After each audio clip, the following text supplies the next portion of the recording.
الحمد لله نحمده ونستعينه ونستغفره ونؤمن به ونتوكل عليه ونعوذ بالله من شرور أنفسنا ومن سيئات أعمالنا من يهده الله فلا مضل له ومن يضلله فلا هادي له ونشهد أن لا إله إلا الله وحده لا شريك له ونشهد أن سيدنا ونبينا ومولانا محمدا عبده ورسوله أما بعد فأعوذ بالله من الشيطان الرجيم بسم الله الرحمن الرحيم ولا تحسبن الذين قتلوا في سبيل الله أمواتا صدق الله العظيم بزرگان محترم اور میرے عزیز دوستو،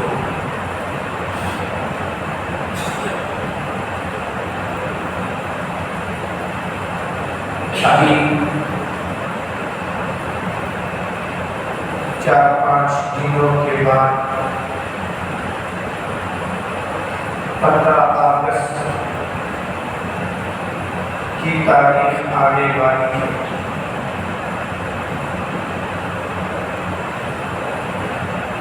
یہ تاریخ ہمارے لیے بڑی ہی خوشی اور مسرت کی تاریخ ہوتی ہے۔ اسی دن مکمل طور پر ہندوستان کو آزادی ملی۔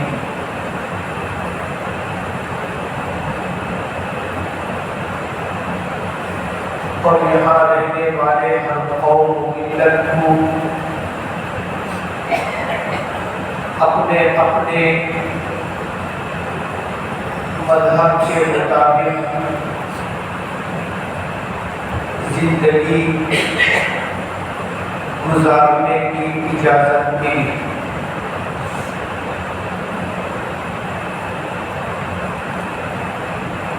ویسے ہمارا ملک شروع ہی سے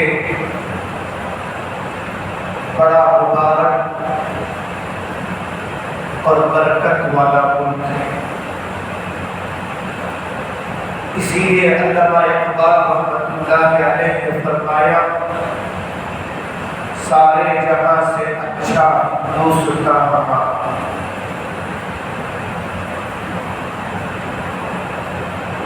ہندوستان کی فضیلت علماء نے احادیث کے ذریعے سے بھی ثابت کیا۔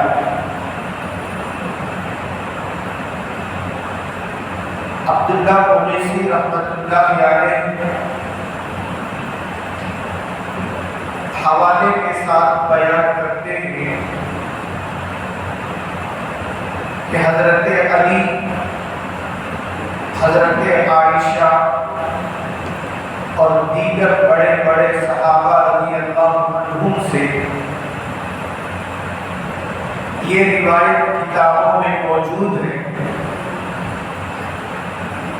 کہ اللہ تعالیٰ نے حضرت آدم علیہ السلام کو،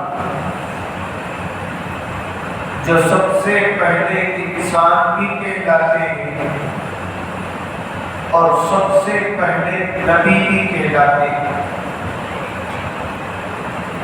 ان کو جنت سے جو دنیا میں اتارا،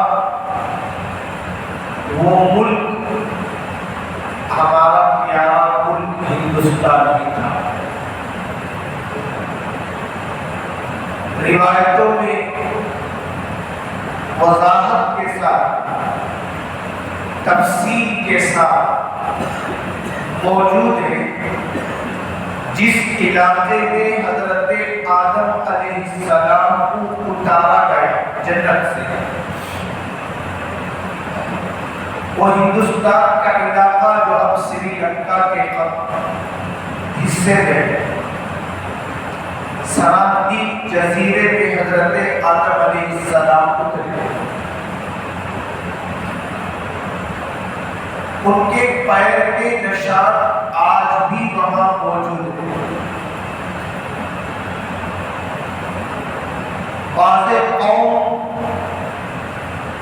اس پیر کی بھی پرستش کرتی ہے، اسے بوسہ دیتی ہے، اسے برکت والا قدم سمجھتی ہے۔ حضرت آدم کو تو اللہ نے ہندوستان میں اتارا اور حضرت حوا علیہ السلام کو اللہ نے جدے میں اتارا۔ اب دونوں میاں بیوی کچھ عرصے تک، کچھ زمانے تک دور رہے۔ حضرت آدم علیہ السلام اپنی بیوی حضرت حوا کو تلاش کرتے کرتے مزدلفہ کے مقام پہنچے تو ایک روایت میں ہے مزدلفہ میں حضرت حوا سے آپ کی ملاقات ہوئی۔ مزدلفہ کے ایک مالک علماء نے قریب ہونے کے لکھے، وہاں بندہ اللہ سے قریب ہوتا ہے مزدلفہ کے میدان میں حج کے دنوں میں، اور مزدلفہ کے رات گزارنے کی بڑی فضیلت بھی کتابوں میں موجود ہے۔ تو حضرت آدم اور حوا علیہ السلام چند دنوں کی جدائی کی بعد جو قریب ہوئے، وہ علاقہ اور وہ جگہ مزدلفہ کا تھا۔ ایک روایت میں مزدلفہ کے بازو ہی میں عرفات کا میدان ہے۔ عرفات کے میدان میں دونوں ایک دوسرے کو پہچانے، وہاں ان دونوں کا تعارف ہوا، اسی لیے اسے عرفہ کہا جاتا ہے۔ اور عرفات کا میدان ایسا مبارک میدان ہے، فرمایا حج کا سب سے اہم رکن وقوف عرفات ہے، یعنی عرفات کے میدان میں ٹھہرنا ہے۔ اگر کوئی آدمی عرفات کے میدان کو نہیں پہنچا، فرمایا اس کا حج نہیں ہوا۔ اسی لیے عرب میں آج بھی حج کی خدمت کرنے والے لوگ بیماروں کو بھی ایمبولینس اور گاڑی کے ذریعے عرفات میں تھوڑی دیر کھڑا لے کر چلے جاتے ہیں تاکہ ان کا فریضہ حج ادا ہو جائے۔ تو ہندوستان کو یہ شرف ملا، سب سے پہلے انسان، سب سے پہلے نبی اللہ نے ہندوستان میں اتارا، اور کتابوں میں موجود ہے۔ فضائل اعمال میں، فضائل حج میں شیخ الحدیث زکریا رحمۃ اللہ علیہ نے لکھا ہے کہ آدم علیہ السلام نے ہندوستان سے پیدل کرے حج آدم علیہ السلام نے کیے، بلکہ بعض علماء نے یہاں تک لکھا ہے حضرت آدم علیہ السلام ہندوستان ہی میں رہا کرتے تھے چند دنوں تک۔ گویا آدم علیہ السلام کا پہلا ملک ہندوستان ہے۔ یہ ہمارے لیے مسرت کی بات ہے، خوشی کی بات ہے کہ ہم آدم علیہ السلام سے اس ملک میں رہتے ہیں۔ ہمارا تعلق آج کل کا نہیں، صدیوں کا نہیں، لاکھوں برس سے مسلمانوں کا تعلق ہندوستان سے۔ اور مکہ مکرمہ، مدینہ منورہ اور مقامات مقدسہ کی طرح ہندوستان سے بھی ہمیں پیار ہے، ہمیں یہ اتنا ہی محبوب ہے کیونکہ اللہ کے نبی صلی اللہ علیہ وسلم کی تعلیم ہے جس ملک میں تم رہتے ہو اس ملک کے مکمل وفادار بن کر رہو۔ اسلام میں غداری کی، دھوکے کی بالکل اجازت نہیں ہے۔ اگر کوئی دھوکہ دیتا ہے، غداری کرتا ہے ملک سے، تو وہ مسلمان کہلانے کے قابل ہے۔ مسلمان کی شان تو یہ ہے وہ ملک سے، ملک کے ذرے ذرے سے محبت کرتا ہے۔ اور ہمارے بزرگوں نے آزادی کے بعد بھی اسی ملک میں رہنا پسند کیا۔ حالانکہ آزادی کے بعد مسلمانوں کے لیے ایک ملک الگ کر دیا گیا، اس کے باوجود ہمارے علماء کرام نے یہیں رہنے کو بہتر سمجھا اور اسی میں عافیت سمجھا، بلکہ آزادی کی تاریخ میں لکھا گیا ہے مہاتما گاندھی نے آزادی کے بعد ریڈیو پر آ کر جو پہلی تقریر کی اس میں اس بات کو بتلایا، بعض لوگ مجھ پر دباؤ ڈالتے ہیں کہ ہندوستان میں رہنے والے مسلمانوں کو کہہ دو کوئی بازو ملک چلے جائے۔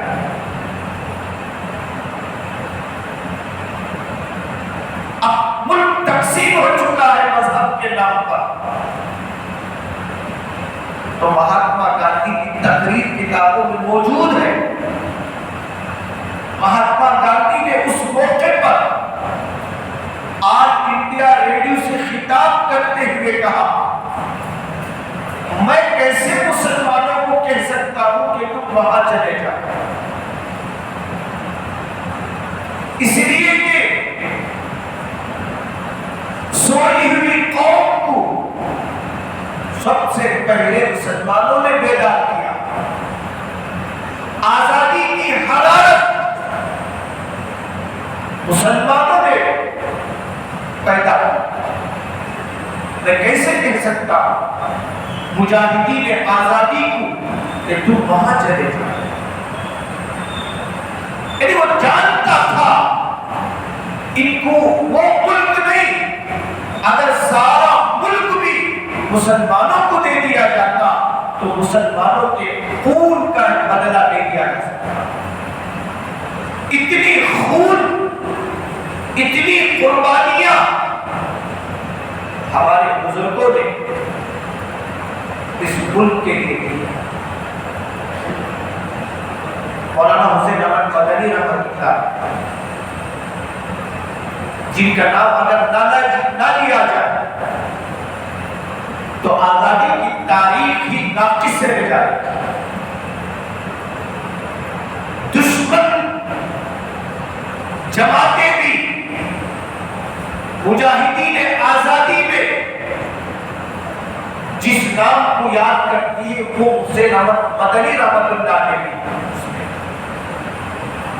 حسین احمد مدنی رحمۃ اللہ نے بڑی قربانیاں۔ جب ہندوستان آزاد ہو گیا تو مورخین لکھتے ہیں اس وقت ہندوستان کا سب سے بڑا ایوارڈ جو ہے ہمارا دیش کے نام سے ایوارڈ دیا جاتا ہے۔ ہمارا دیش جیسے آج بھارت رتن کے نام سے اعزاز دیا جاتا ہے، وہ سب سے بڑا اعزاز ہے۔ آزادی کے بعد حسین احمد مدنی رحمۃ اللہ علیہ کا نام تجویز کیا دیا گیا کہ ہمارا دیش جو دیش کا سب سے بڑا ایوارڈ ہے وہ حسین احمد مدنی کو دیا جائے. ان کی قربانیوں اور تکالیف کی وجہ سے جو انہوں نے سہی. تو حسین احمد مدنی رحمۃ اللہ علیہ نے حکومت سے کہہ دیا مجھے اس ایوارڈ کی کوئی ضرورت نہیں ہے. آج بڑے سے بڑا آدمی معمول ایوارڈ بھی نہیں چھوڑتا. حسین احمد مدنی رحمۃ اللہ علیہ نے فرمایا مجھے اس ایوارڈ کی کوئی ضرورت نہیں ہے، اس لیے کہ میں نے جو قربانیاں دی ہے وہ دیش میں پریم کے لیے دی ہے، محبت کے لیے دی ہے. میں نے ایوارڈ حاصل کرنے کے لیے قربانیاں دی.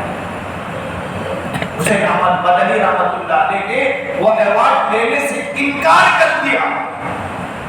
قربان جائیے کتنا اخلاص تھا ان بزرگوں میں، اور آنے والی قوموں کی نسلوں کی کتنی فکر تھی ان کے دلوں میں. اور ظاہر بات ہے ان بزرگوں نے جو قربانی دی ہے اس کا بدلہ ساری دنیا میں کر نہیں دے سکتی. اتنی قربانیاں ان کی ہیں. حسین احمد مدنی رحمۃ اللہ علیہ کے استاد شیخ الہند مولانا محمود حسن رحمۃ اللہ جو دیوبند کے پہلے شاگرد تھے، اور 1860 میں دارالعلوم دیوبند قائم ہوا. 1860 میں دارالعلوم دیوبند قائم ہوا اور وہاں سے پہلے فارغ ہونے والے مفتی محمود حسن رحمت اللہ علیہ تھے، جن کو آگے چل کر دنیا شیخ الحدیث کا لقب دی، شیخ الہند کا. آج شیخ الہند کے نام سے وہ جانے جاتے ہیں. شیخ الہند مولانا مفتی محمود حسن رحمت اللہ علیہ نے تحریک آزادی میں بڑی شدت کے ساتھ حصہ لیا. انگریزوں نے ان کو بھی گرفتار کیا، ان کو بھی طرح طرح کی تکلیفیں دی. ان کو کالے کوٹری کے اندر کی جیل میں رکھا گیا. آج لوگوں کو معلوم کہ کالا پانی کیا، کالی کوٹری کی سزا کیا، جاؤ ابھی ہمارے اندر معلوم ہے اور معلوم کرنا بھی نہیں چاہتی. جو قوم ماضی کو یاد نہیں رکھے گی، ماضی کے بزرگوں کو یاد نہیں رکھے گی، وہ قوم کو دنیا یاد رکھے گی. آج یہی ہو رہا ہے. ہم نہیں جانتے ہمارے بزرگوں نے کیسی کیسی قربانیاں کی. کالی کوٹری کی جیل کے اندر آپ کو رکھا گیا. علماء نے لکھا ہے کالی کوٹری کا مطلب یہ ہے وہ کوٹری اتنا اندھیرا تھا، باریک سے باریک سوراخ بھی اس کوٹری کے اندر نہیں تھا. بالکل کالی اور اندھیری کوٹری تھی، یہاں تک کہ انسان کو خود اس کے ہاتھ اور پیر نظر نہیں آتے. کھانے کے وقت تھوڑا سا دروازہ کھولا جاتا اور مختصر سوکھے کھانے کھلائے جاتے. 3 سال 1 مہینہ اس کالی کوٹری کے اندر محمود حسن رحمت اللہ علیہ قید تھے. بات کو سمجھ کا وقت ہو چکا ہے. محمود حسن رحمت اللہ علیہ کا انتقال ہو گیا.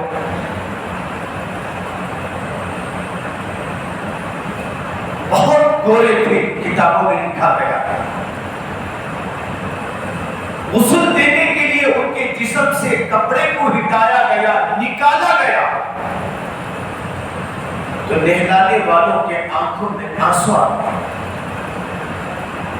دیکھا کہ ان کے پیٹھ کالی اور لال ہو چکی ہے. نہلانے والے کو بڑا تعجب ہوا. ان کے شاگرد حسین احمد مدنی رحمۃ اللہ علیہ اسی جیل میں تھے. ان سے جا کر حضرت کو پوچھا گیا. سب سے زیادہ تاریخ شیخ الہند کی ان کے شاگرد حسین احمد مدنی رحمۃ اللہ علیہ جانتے ہیں. جب شیخ الہند کو جیل کے اندر بند کیا گیا تو حسین احمد مدنی رحمۃ اللہ علیہ نے کہا مجھے بھی جیل میں بند کرو. حالانکہ حسین احمد مدنی کے لیے جیل تجویز نہیں ہوئی تھی. کہا کہ میں یہ برداشت نہیں کر سکتا میرا استاد جیل کے اندر ہو اور میں باہر نہ ہوں. کیا تعلق تھا استاد اور شاگرد کا. بہرحال حسین احمد مدنی رحمۃ اللہ علیہ سے پوچھا گیا تو حسین احمد مدنی رحمۃ اللہ علیہ بھی آنسوں کو ضبط نہیں کر سکتے, روک نہیں سکے. کہا کہ جب تہجد کے لیے محمود حسن اٹھتے تو انگریز آتے, محمود حسن کو لے کر جاتے اور ایک برف کے سیٹ میں اوندا سلاتے. ایک طرف آئس کی ٹھنڈک, برف کی ٹھنڈک, اوپر سے لوہے کی سلاخیں پیٹھ پر کھینچی جاتی تھی. کیا تم انگریزوں کے خلاف غداری کرو گے, آزادی کی آواز اٹھاؤ گے؟ محمود حسن رحمۃ اللہ علیہ نے کہا کہ جب تک جان جسم میں رہے گی آزادی کی لڑائی لڑتا رہوں. اس طرح ہمارے بزرگوں کو ان لوگوں نے تکلیف دی.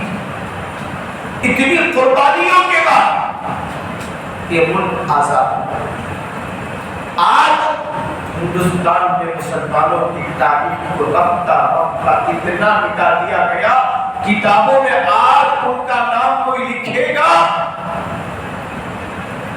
وہ دہشت گرد کہلائے گا, دہشت گرد کہلائے گا اگر ان کا نام لے. اتنی ہماری تاریخ کو اٹھائی ہے. اچھا, ہندوستان کی تاریخ لکھنے والے علماء فرماتے ہیں دو قسم کے لوگ ہیں ہندوستان میں. ایک ان جماعتوں کا نام بھی نہیں لے سکتے آج کے حالات میں, سیٹلائٹ کا زمانہ ہے, لیکن اتنا تو ہے اس میں جس جماعت پر آج ہندوستان کا مسلمان بھروسہ کر رہا ہے وہ جماعت والے بھی تاریخ لکھے, وہ پارٹی والے بھی تاریخ لکھے, انہوں نے بھی مسلمانوں کی تاریخ کو مٹایا. کوئی جماعت ہماری تاریخ کو یاد رکھنے کے لیے, باقی رکھنے کے لیے تیار نہیں. تو بہرحال ہمارے بزرگوں نے بڑی قربانیوں کے ساتھ تکلیف سے کو اس ملک کو آزاد کیا. کیوں؟ تاکہ ہم محبت کے ساتھ یہاں جئیں, کسی بھی قسم کی نفرت ملک کے اندر نہ رہے, عداوت نہ رہے, دوریاں نہ رہے. اس لیے اس ملک کو آزاد کیا. ہر مذہب والا اپنے مذہب کے مطابق عمل کر زندگی گزارے.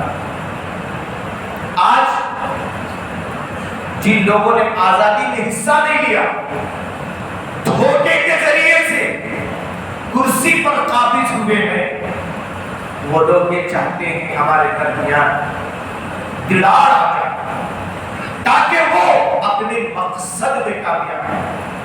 یہی وجہ ہے چن چن کر پارلیمنٹ میں اگر کوئی مسئلہ اٹھایا جاتا ہے وہ ملک کی سالمیت کا مسئلہ نہیں ہے, ملک کے لیے خطرے کا مسئلہ ہے.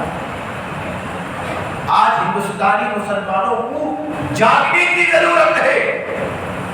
اسی لیے علماء دانشمند حضرات کوشش کر رہے ہیں تاکہ یہ مسلمان قوم زندہ ہو جائے.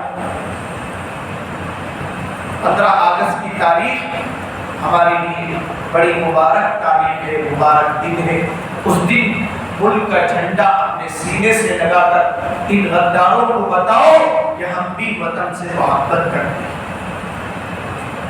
گھروں میں لہراؤ، دکانوں میں لہراؤ، راستوں میں لہراؤ.